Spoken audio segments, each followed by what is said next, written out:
বাংলা সাহিত্যের খুব সুন্দর একটা শব্দ হলো ভালো সাজা। যখন তোমার সাথে কেউ খারাপ কিছু করেছে কিন্তু তুমি তাকে ছেড়ে দিয়েছো, তুমি তার এগেনস্টে কিছু বলোনি, আর সে দেখছে ভাই এ তো বলেনি, তাহলে আমি বরং এর এগেনস্টে বলে লোকের কাছে ভালো সাজা যাই। ভেরি ইন্টারেস্টিং বিষয়টা। তোমার সাথে এরকম হচ্ছে নাকি? তুমি দেখতে পাচ্ছ সবটাই, বাট তুমি কিছু বলছো না। তাহলে দুটো লাইন তোমার জন্য, যে বলছে ওরা বলুক না হয় জাহির করে, মিথ্যে কথা ওদের মুখে দারুণ মানায়, লোকের কাছে ভীষণ ভালো সাজতে গিয়ে নিজের মতো একটা পুরো গল্প বানায়।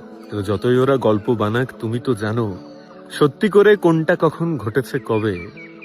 সেজে গুজে ক্যামেরা খুলে বললে কি আর দিনের শেষে মিথ্যেগুলো সত্যি হবে?